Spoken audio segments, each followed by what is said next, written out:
Magandang araw mga kaibigan. Pag-usapan natin ngayon ang naka-schedule na naman na biyahe ng Pangulong Marcos Jr. sa labas ng bansa.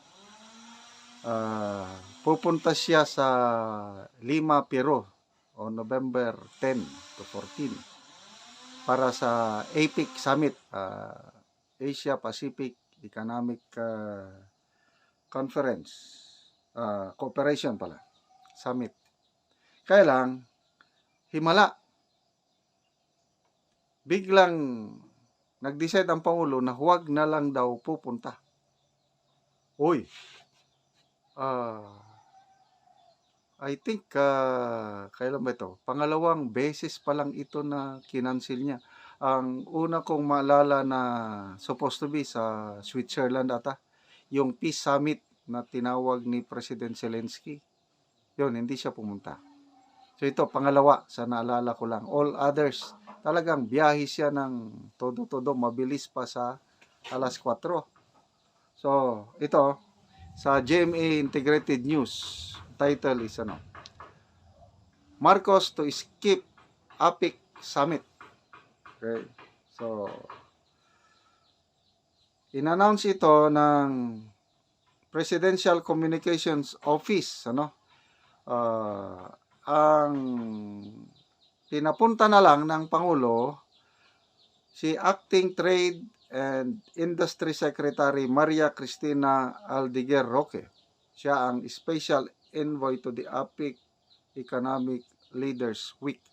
So, importante pa naman sana ito dahil Asia Pacific Economic Cooperation. So, bakit biglang nagbago ang ihip ng hangin na ayaw na ng Pangulo? Okay. Ang rason daw, sabi ng PCO is gusto ng presidente na i-prioritize ang domestic concerns, including government responses to calamities. Wow! Very good reason. Kasi nung una, basta magbiyahe siya, anong dahilan? Para daw mag-attract ng mga foreign investors. Siguro, natuto na rin ng Pangulo. Kasi marami nang nagko-question yung palagi siyang biyahe ng biyahe na poros pledges man lang, pledges ng investment ang nakukuha. Kakaunti ang actual na nag-invest. So, magandang development ito na mabawas-bawasan na ang biyahe ng Pangulo sa labas kasi gastos lang So, tama. This is a wise decision of the President para sa akin. Kapuri-puri. Bawasan na. Kung pwede, wag nang magbiyahe. Ang daming problema sa bansa. Lalo na yung pag-respond sa kalamidad. So, good job po, Mr. President. Okay, so, matagal-tagal pa naman sana ito. November 10 to 16 sa Lima, Peru. So, ano ang kahalagaan ng summit, APEC Summit? This is about consolidating a new approach to the future, to the forum's economic cooperation agenda amidst the unprecedented challenges of today.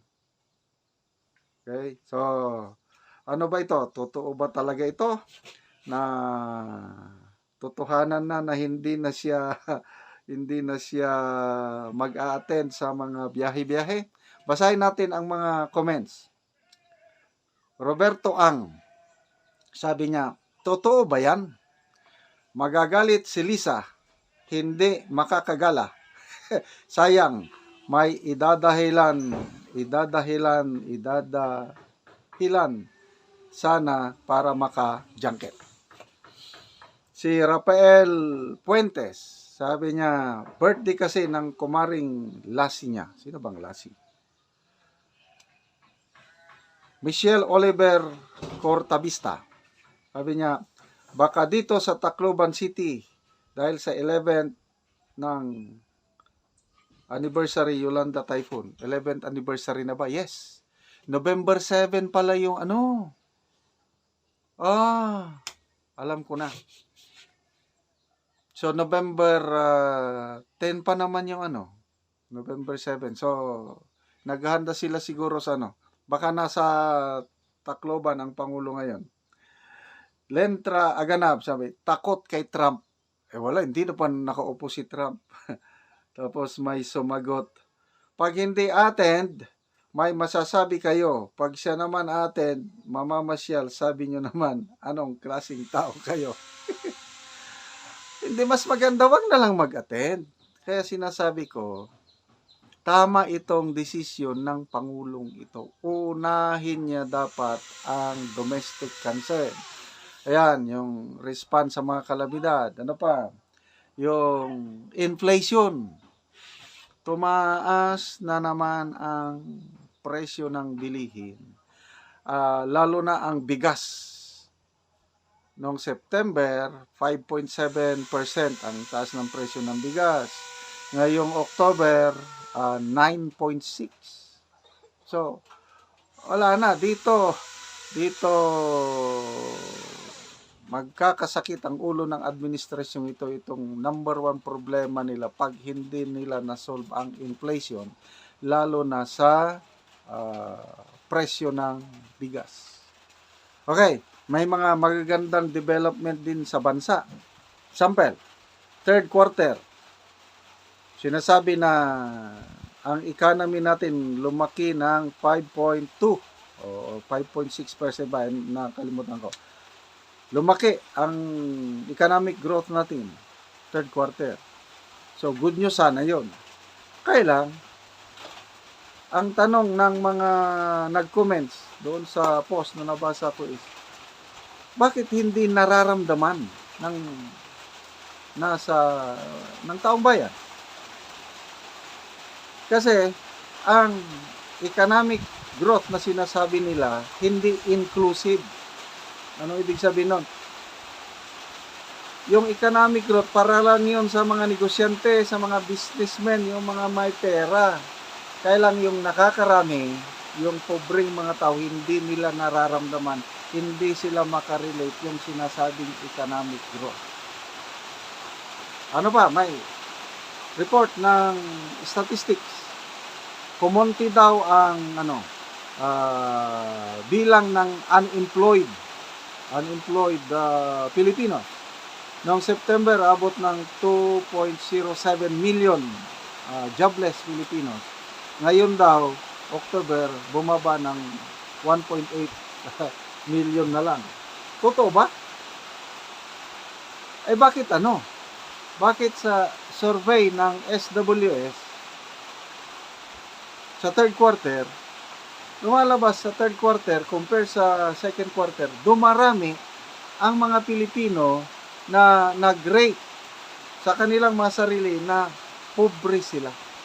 Tumataas ang bilang ng mga pobre. Ganon din yung hunger. Survey ng SWS, third quarter, dumarami yung mga Pilipino na nakakaranas ng involuntary hunger. So, hindi mag-match yung sinasabi ng NEDA or statistics na lumaki ang ekonomiya natin, kumonti ang mga jobless, dapat kumonti rin sana, kumonti rin ang mga bilang ng pobre, kumonti rin ang bilang ng mga nagugutom. So, alin ang totoo? Yung survey ng SWS na matagal nang nagsosurvey with credibility na yan?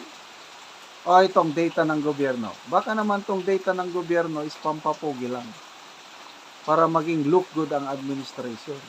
So, sana ito ang pagtuunan ng pansin. Korupsyon.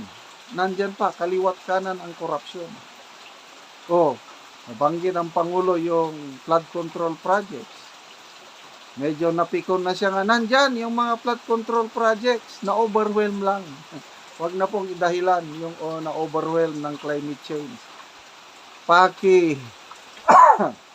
Istriktuhan ang pag-implement ng yung mga ahensya na under ng executive department.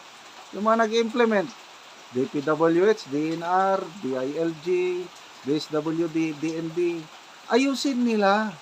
Kaya maganda yung pronouncement ng Pangulo sa Batangas ba yun, na sabi niya, I want higher standard of quality of materials. Hindi lang yung matapos on time, kundi mataas ang kalidad ng pagkagawa ng mga flood control projects. Tama yun. So, congratulations sa ating Pangulo na for the second time sa aking malaman na dinecline niya, hindi na siya magbiyahe para mag-focus na lang dito sa problema sa ating bayan.